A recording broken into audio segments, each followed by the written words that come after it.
पहले भारतवर्ष की पवित्र धरती गौ माता की चरण रज से, गौ माता के पवित्र गोबर गोमूत्र से सिंचित होकर सुरभित होकर पवित्र हुआ करती थी। आज वही भारत की धरती गाय के रक्त से रंजित हो रही है।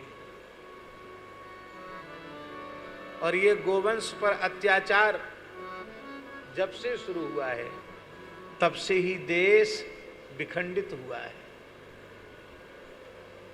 जब इस देश में गोवंश का आदर था तो उपलब्ध जो विश्व है ना, उपलब्ध जो विश्व है, इस संपूर्ण विश्व पर भारतीय सनातन संस्कृति का ही साम्राज्य था।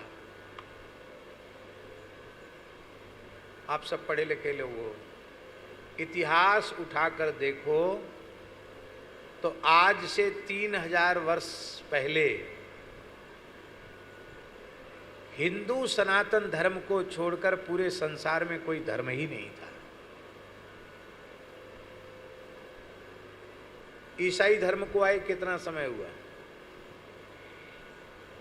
अरे 2025 चल रहा है, 2025 ही वर्ष तो हुए।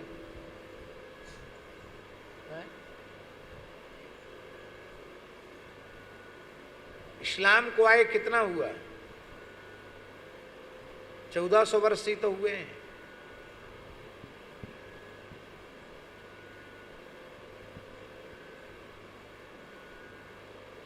आप 2500-3000 हजार वर्ष पहले जाओ तो पूरी धरती पर सनातन हिंदू साम्राज्य था और उसके प्राचीन चिन्ह आज भी पूरे विश्व में उपलब्ध होते हैं। कहाँ गया हमारा शासन? कहाँ गया हमारा साम्राज्य? जब तक हम गो पूजक थे, गो उपासक थे, गाय की भगवान की भी यह भगवान है ऐसा मानकर गाय की उपासना हो रही थी, तब तक हमारा पूरी धरती पर साम्राज्य था और सनातन धर्म का ध्वज पूरी धरती पर फहरा रहा था। जैसे जैसे हमने गोवंश का तिरस्कार किया, हम टूटते चले गए। अभी बड़ी दुखद घटना घटी है। सबसे दुखद घटना तो ये घटी कि जो नेपाल एकमात्र हिंदू राष्ट्र था पूरे संसार में, पहले उसका हिंदू राष्ट्र का दर्जा समाप्त हुआ। राज परंपरा थी, वो परंपरा नष्ट हुई। राजा का पूरा खानदान नष्ट कर दिया गया और विकास के नाम पर नेपाल में लोकतंत्र आया। आज क्या स्थिति?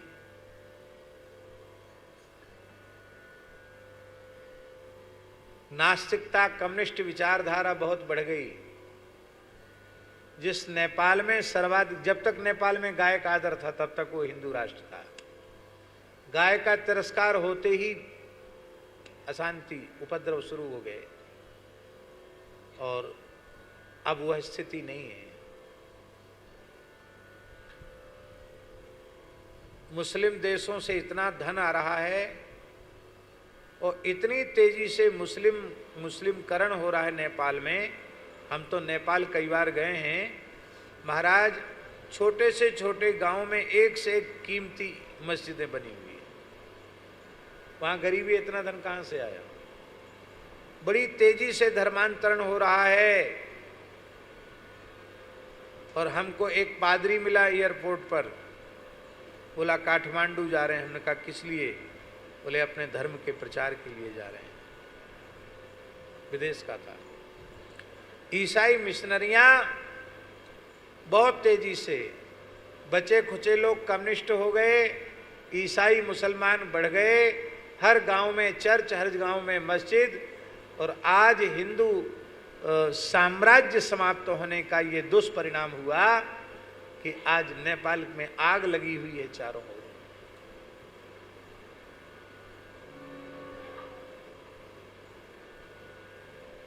हमारी संवेदना है नेपाल के प्रति और हम ये बात बिल्कुल पक्के तौर पर कहते हैं, जब तक नेपाल पुनः हिंदू राष्ट्र नहीं हो जाएगा और गाय वहां सर्वोच्च रूप में जहां प्रतिष्ठित होती थी, उसी स्वरूप में जब तक गाय प्रतिष्ठित नहीं होगी तब तक नेपाल में शांति आने वाली नहीं है।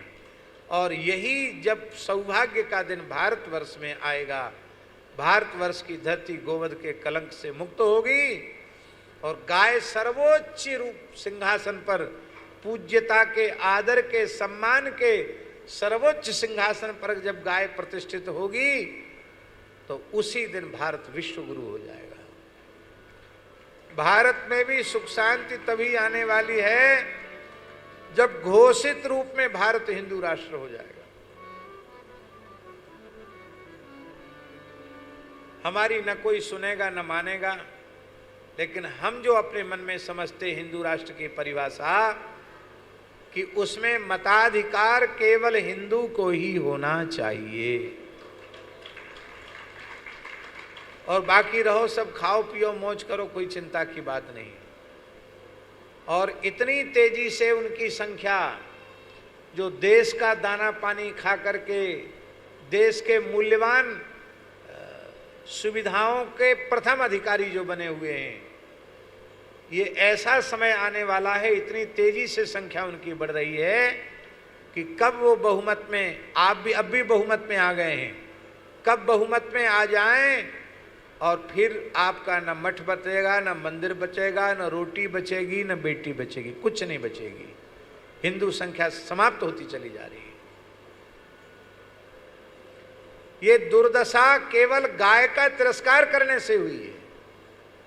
इसलिए हम गोवंश का आदर करें, गोमाता की उपासना करें, गोमाता की भक्ति करें, ये बहुत जरूरी है। मुगल काल में क्रांति का मूल गाय थी। गो अपराधियों को इस भारत की धरती से हमारे पूर्वज, चाहे श्री महाराणा प्रताप हों, चाहे महाराजा छत्रपति शिवाजी महाराज हों, अथवा छत्रपति शिवाजी के वीर पुत्र श्री संभाजी राव, क्या कहना, कैसा अद्भुत शौर्य पराक्रम था छत्रपति शिवाजी के पुत्र संभाजी में कि जिन्होंने औरंगजेब की सत्ता के छक्के छुड़ा दिए थे और अपने ही लोगों ने छल करके, भेद करके उनको पकड़वाया। और स्थिति ये हुई कि शायद इतिहास में इतनी यातना किसी को नहीं दी गई जितनी संभाजी को यातनाएं दी गई। जीवित अवस्था में उनके नख निकाल लिए गए, उनकी जीभ निकाल ली गई, लाल लाल गरम गरम लोहे के सरिया उनकी आंख में घुसा दिए गए। केवल यह कहा गया कि एक बार इस्लाम कबूल करो, लेकिन नहीं, इस्लाम कबूल नहीं किया, मर मिट गया। लेकिन हिंदू सनातन धर्म को नहीं छोड़ा उन्होंने। आज उस देश की ये हालत हो रही है। बांग्लादेश की हालत देखी, अब नेपाल की हालत देख रहे हो। गाय का तिरस्कार होता रहा और जिस पद्धति पर राष्ट्र चल रहा है, इस पद्धति पर चलते रहे तो वह दिन दूर नहीं कि यहां भी गृहयुद्ध की स्थिति आ सकती है। इसलिए हिंदुओं को संगठित होना चाहिए, हिंदुओं को सावधान होना चाहिए। ये आज इतनी विकट परिस्थिति में भी जो देश सुरक्षित है, सीमाएं सुरक्षित हैं, उसका मूल कारण है एक सुदृढ़ इच्छा शक्ति वाला शासक इस समय देश को प्राप्त है।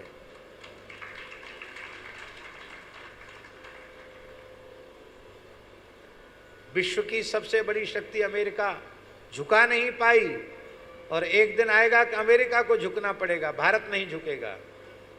क्यों नहीं झुकेगा भारत? इसलिए नहीं झुकेगा क्योंकि एक राष्ट्रवादी विचारधारा का एक राष्ट्रभक्त प्रशासक के पद पर बैठा है, प्रभाव लेकर के बैठा है। हाँ, हमारी एक ही शिकायत है, आपने सब काम बहुत अच्छे अच्छे किए, पर जब तक पूरे देश में गोवध का पूर्ण निषेध का कानून नहीं बनेगा तब तक आपके सभी अच्छे कार्यों पर मुहर नहीं लगेगी।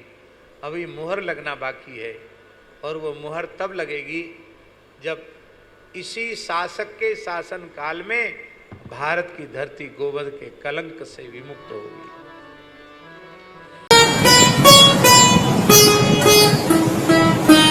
श्री सीताराम प्रतिदिन सत्संग एवं दर्शन के लिए श्री महाराज जी के ऑफिशियल चैनल को जरूर सब्सक्राइब करें।